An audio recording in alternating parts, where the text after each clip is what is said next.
That sun is finally starting to set in the great state of Texas as we continue on with some of these conversations about the Texas Department of Criminal Justice and from the viewpoint of a ex-correctional officer. Now, I say that real heavy, right? Because I am a social worker now. I'm not a fucking corrections officer anymore. So, yeah, we're good. I want to touch real quick on, I was talking about classifications in my last video, and I wanted to touch on something here real quick. So, like I said, per the Constitution, slavery is still legal if you are locked up in a penitentiary. And that ain't right? That should be changed. It should be amended, and we should change that.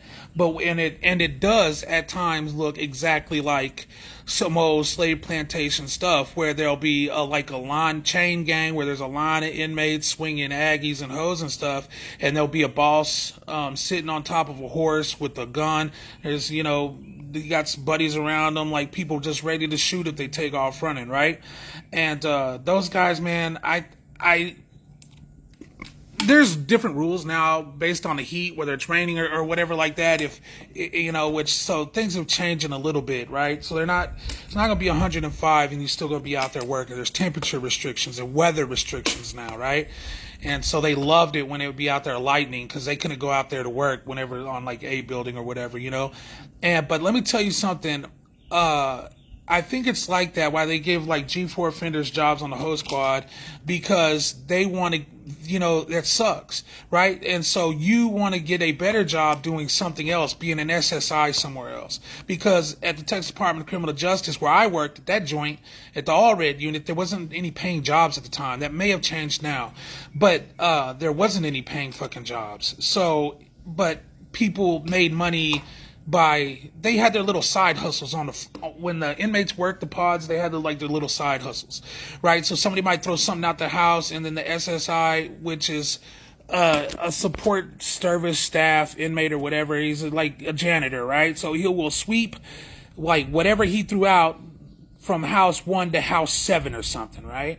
Or somehow it gets thrown out of house 1 and it makes it up to like 2 row on house, 13. You know what I'm saying? And, the inmates, they get strapped before they come and they go. But trust me, whatever stamps that they were making that night, we wasn't going to find them anyway. I mean, these guys are good at what they do. They got systems. They know each other. They know what bosses are going to check, not check as thoroughly and stuff like that. So a lot of these inmates my point here is, don't be fooled. Like, yeah, they had to work and a lot of them didn't like that, but a lot of them did like to go to work because that's where they made their little bit of money, or they transferred information. How you think information gets from the dorms all the way back there to fucking SEG? You know what I'm saying? Like, how do you think a SEG inmate can tell me exactly what happened down there in the dorms whenever I just show up at work, So, yeah, man. So those SSIs, they had their little ways to make their penitentiary money, or they gained from their jobs and stuff. If you worked in the kitchen, man, I'm telling you, I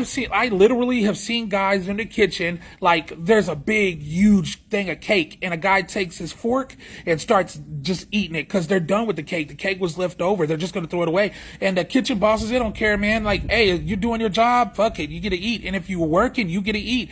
And a lot of those SSIs would be getting food loaves and slinging them back there in SEG sometimes if you had a friendly boss that would let them do it. Or you would have guys making breakfast sandwiches and, like I've heard about like the captain stopping a guy with like 8 fucking breakfast sandwiches on his way back to the dorm. You know what I'm saying?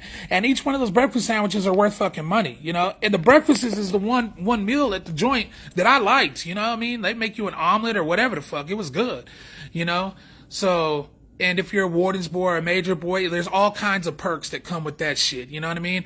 Plus, when it's time to get paroled or something like that, you definitely want to have the warden be like, yeah, he's been minded real good for the whole time he's been with me. You know what I mean? So, yeah. So that's kind of the reality on that shit too, man, through my perspective. If anybody disagrees, like, fuck, please, we can talk about it, have a friendly debate over it. Like, I mean, like, if I'm dead wrong, fucking say it. You know what I mean? There's guys that know way more than what I know. I'm just giving like some basic general knowledge, like, if you was ever thinking about going to work at TDCJ, like this is kind of the raw of it. Like I'm being honest with my shit, from my viewpoint. All right, I'll holler at you.